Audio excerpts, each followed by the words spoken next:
여러분 안녕하십니까? 포항 MBC 뉴스데스크입니다. 포항시가 시내버스 업체에 지급하는 보조금이 매년 늘고 있는 가운데 회사 대표와 이사인 아들 2명이 지난해 모두 7억 7천만 원의 연봉을 받은 것으로 포항시 의회 시정질문에서 드러났습니다. 평균 2억 6천만 원의 연봉을 받은 건데요. 가족 임원의 억대 연봉에 포항시가 보조금 4억 5천만 원을 지원한 것으로 밝혀져 논란이 커지고 있습니다. 이규설 기자입니다. 2020년 268억 원, 2021년 370억 원, 2023년 430억 원. 포항시가 시내버스와 마을버스 회사에 지급했거나 지급 예정인 보조금 규모입니다. 해가 갈수록 급증하고 있는데요. 포항시는 2년 전 버스 노선을 개편하면서 버스 대수가 63대나 늘었고 코로나로 인해 승객이 급감해 보조금이 증가했다는 입장입니다. 사람들이 이 패턴이 버스를 많이 타야 되는데 거의 뭐 한 50%도 줄 정도로 이게 택시 개인 승용차를 많이 타버리니까 운송 수익금도 확 줄고 이런 것들이 이제 겹쳐서 보조금 지원이 늘렸는데요. 그런데 결산 자료를 들여다보면 이해하기 힘든 부분이 많습니다.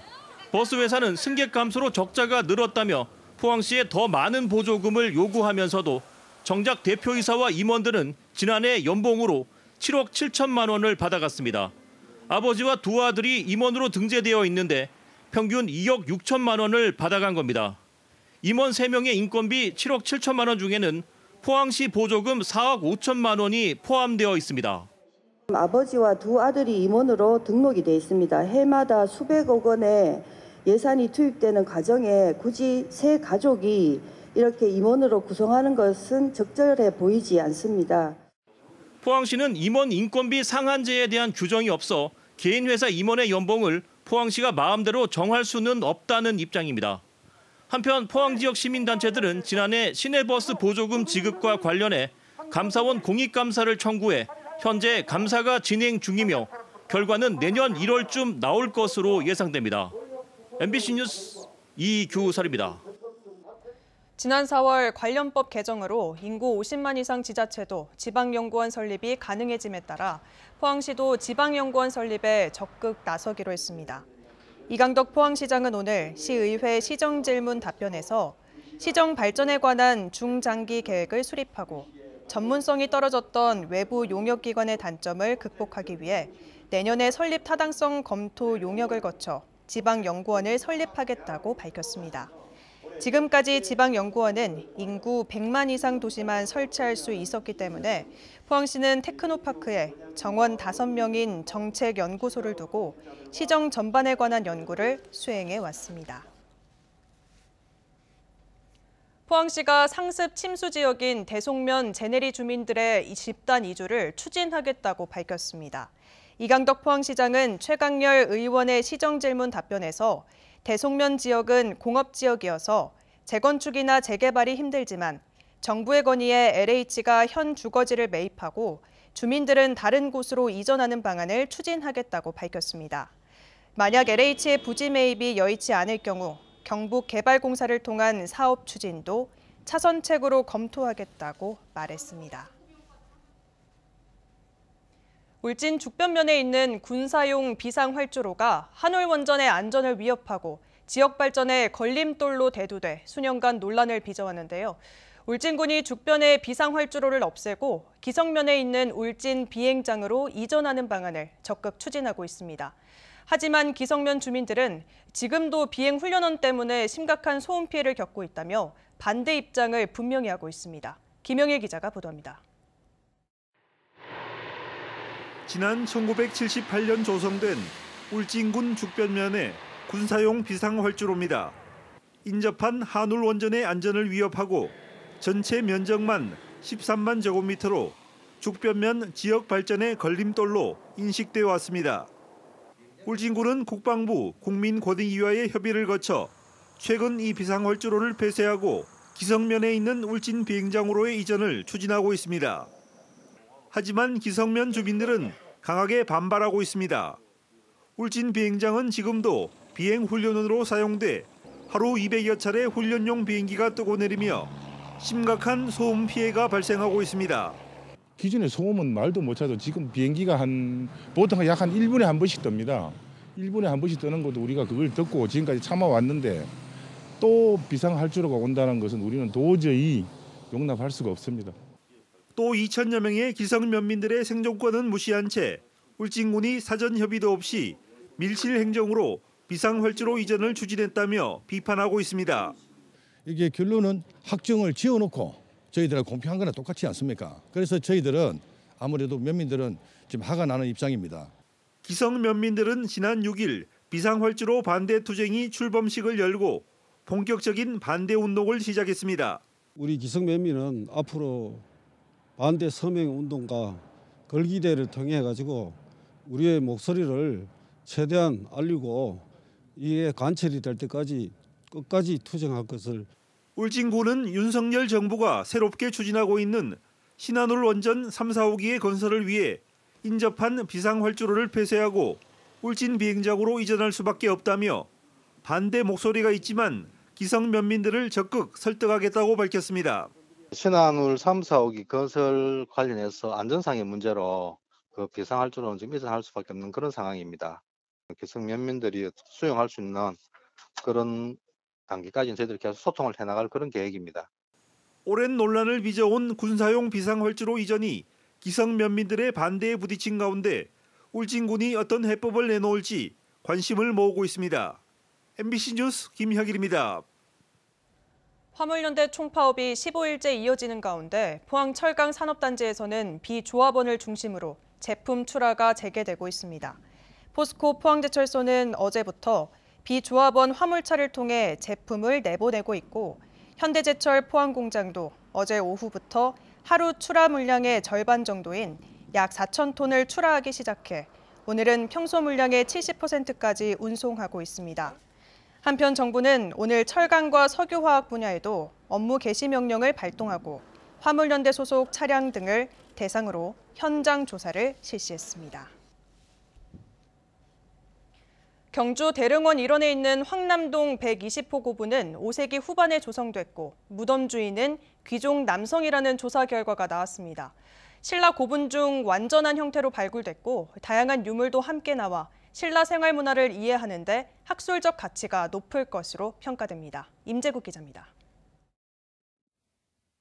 경주시 대릉원 일원에서 가장 남쪽에 있는 황남동 120호 고분입니다. 나무 덧널 위에 돌을 쌓고 흙을 덮어 만든 돌무지 덧널 무덤이 완전한 형태로 발굴됐습니다.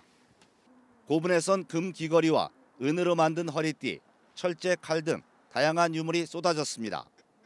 출토된 유물 등을 고려할 때 5세기 후반에 조성된 것으로 추정됩니다. 고분의 주인은 165cm 이상의 남성이며 관을 쓰지 않았지만 함께 묻었다는 점에서 높은 계층이었던 것으로 조사단은 판단했습니다.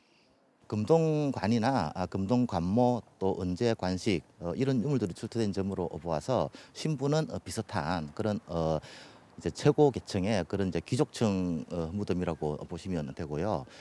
황남동 120호 고분에 대한 표본 조사는 일제 강점기 때 이루어졌고 그동안 주택이 들어서 사실상 확인하지 못했습니다. 지난 2018년 신라 왕경 복원 정비 사업을 하면서 120호 고분 주변부에서 화려한 장신구 등 유물이 묻혀 있는 여성의 무덤을 확인했고 지난 3년 동안 중심부 고분에 대한 발굴이 이루어진 것입니다. 문화재청은 산에서 가져온 흙이나 모래를 봉분에 사용해 무덤을 조성했고 그동안 신라에서 확인되지 않았던 투조 관식 문양이 나온 것이 특징이라고 설명했습니다. 완전한 형태의 축조 고분을 확인했다는 점에서 의미가 있고 금제 귀걸이 등 다양한 유물이 출토되면서 신라 생활 문화를 확인할 수 있는 그 학술적 가치가 인정된다고 볼 수 있겠습니다. 조사단은 앞으로 유물들을 수습해 정리하고 고분 하단부에 대한 추가 정밀 발굴 등을 진행한 뒤 내년에 학술대회를 열기로 했습니다. MBC 뉴스 임재국입니다. 고준위 핵 폐기물 특별법안이 최근 잇따라 국회 상임위에 상정됐는데 반발이 끊이질 않고 있습니다. 환경단체에 이어 원전이 있는 지자체들까지 나서서 문제가 있다는 입장을 밝혔습니다.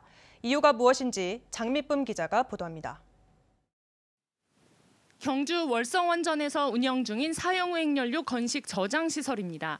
2년 전 법적 논란 끝에 월성원전 부지 안에 맥스터를 설치하고 고준위 핵 폐기물을 저장하고 있습니다. 문재인 정부 당시 공론화를 통해 국내 고준위 핵 폐기물 저장 문제를 논의하기로 했지만 파행으로 끝나 엉터리 공론화라는 비판을 받았습니다. 이제 일방적으로 좀 공론화도 되게 불법적인 요소도 많았고 그렇게 진행이 되어서 이제 경주 메스트만 건설하는 것으로 일단 통과를 시킨 거지 임시장 시설 전반 정책에 대해 가지고 논의해보지 못했죠. 최근 여야 의원 3명이 발의해 국회 상임위에 상정한 고준위 핵 폐기물 영구 처분장 관련 특별법안도 공론화 없이 추진되고 있습니다. 이 법안들 모두 표면적으로는 최종 처분장을 위한 절차를 담고 있지만 사실상 원전 부지 안에 고준위 방패물을 저장할 수 있도록 했습니다. 예를 들어 이인선 의원이 발의한 특별법 제33조는 원전 부지 내 사용핵연료 저장시설 설치에 대한 것으로 부지 내 임시 저장시설의 저장 용량에 대해 밝히고 있습니다. 시민사회단체는 잇따라 반대 성명을 내고 정부가 원전이 들어선 부울경 지역의 노후 원전을 수명 연장하는 것도 모자라 고준위 핵 폐기물까지 떠넘기려 한다며 반발하고 있습니다. 더구나 과거 40년 동안 고준위 핵 폐기장 부지 선정이 주민 반대로 무산돼 왔다며 원전 부지 안에 건설한 저장시설은 사실상 영구적인 핵 폐기장이 될 것이라고 우려합니다. 원전을 가동하기 위해서 이런 법을 만들어서 임시로 건식 저장이라도 할 수 있게끔 하는 미봉책을 하고 있거든요. 법적인 어떤 취지가 장기적으로 국민들의 동의를 얻어서 충분하게 위험성이라든가 안전성에 대한 검토를 해야 되는데 그런 것이 없이 최근 원전이 있는 5개 지자체가 원전 부지 내 고준위 방패물의 임시 저장 시한을 명시해 영구화하지 않을 것을 보장하라는 성명을 낸 것도 같은 이유입니다. 이들은 또 원전 부지가 있는 지역은 방패장 후보 부지에서 제외해야 한다고 강조했습니다.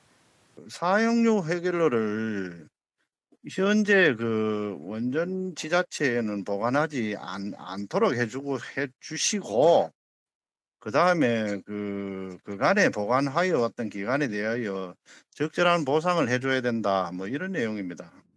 화장실 없는 아파트로 표현되는 고준위 핵 폐기물 처리 문제를 둘러싸고 정부와 시민단체, 지역 사이의 갈등이 표면 위로 떠오르고 있습니다. MBC 뉴스 장미쁨입니다. 폐철도를 시민들의 휴식 공간으로 변신시킨 포항 철길 숲이 올해 아시아 도시 경관상 본상을 수상했습니다. 아시아 도시 경관상 주관 기관인 UN 해비타트는 포항 철길 숲은 주변의 산과 공원을 연계한 녹지 네트워크를 구축해 시민들이 즐겨 찾는 공공 공간으로 변모시킨 프로젝트라고 평가했습니다. 아시아 도시 경관상은 순위를 매기지는 않고 본상 수상 여부만 정하고 있는데 한국에서는 포항 철길숲과 함께 서울시 한옥보전 진흥 정책과 부산시의 영도 근대 역사 흔적 지도가 본상을 수상했습니다.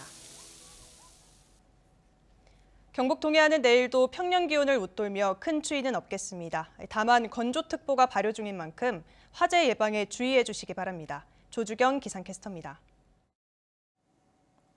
오늘은 큰 추위 없이 평년 기온을 웃돌았습니다. 경북 동해안의 한낮 기온은 10도를 웃돌면서 예년 이맘때보다 3도에서 5도가량이나 높았습니다. 하지만 해가 지고 나면 금세 쌀쌀해집니다. 보온성 있는 외투 챙겨 다니시면 좋겠습니다. 대기는 여전히 건조합니다. 경북 동해안 전 지역에 9일째 건조특보가 발효 중인데요. 산불 위험이 큰 만큼 경각심을 갖고 불씨 관리 철저하게 해주시면 좋겠습니다. 이어서 자세한 내일 기온 보겠습니다. 내일 아침 기온은 포항과 울진이 오늘보다 1도가량 낮겠고요. 경주와 영덕은 오늘보다 1도 정도 높게 시작하겠습니다. 경주가 영하 2도, 영덕이 1도, 포항과 울진 2도로 시작하겠고요. 한낮 기온은 11도에서 14도까지 오르면서 낮 기온은 오늘과 비슷하겠습니다. 울릉도와 독도에 내려져 있던 강풍특보는 조금 전 해제됐습니다. 아침 기온 울릉도 6도, 독도 10도로 시작하겠고요. 한낮에는 울릉도 11도, 독도 12도까지 오르겠습니다. 동해의 먼바다에 내려져 있던 풍랑특보도 해제됐습니다. 물결은 전해상에서 0.5에서 최고 2m로 잔잔하게 일겠습니다. 남은 한 주 동안 큰 추위는 없겠습니다. 날씨였습니다. 지난 9월 태풍 흰남노로 침수 피해를 입은 현대제철이 공장 침수를 막는 차수문 개발을 추진합니다. 현대제철은 수문 분야에서 국내 최고 수준의 기술을 갖춘 해전 산업을 통해 제품을 개발하고 강 구조 학회 검증을 거쳐 현대 엔지니어링이 시공한다고 밝혔습니다. 현대제철 포항공장은 태풍 흰남노로 공장 전역이 침수돼 한 달 가까이 제품 생산을 중단하는 등 큰 피해를 입었습니다. 포항시 청하면에 건립이 추진되고 있는 의료 폐기물 소각장 사업과 관련해 포항시 의회가 반대 입장을 표명했습니다. 포항시 의회는 입장문을 내고 지역 주민과 지역구 의원이 반대하는 청하 의료 폐기물 소각장에 대해 분명한 반대 입장을 표하고 고수해왔다고 밝혔습니다. 이어 지난달 반대대책위원회와 면담에서도 반대 의사를 표명했다며 주민이 반대하는 의료 폐기물 소각장 건립은 결코 있을 수 없다고 강조했습니다. 오늘 새벽 3시 40분쯤 포항시 호미곶면 구만리 인근 해상에서 길이 5.36m 밍크고래가 어선 그물에 걸려 죽은 채 발견됐습니다.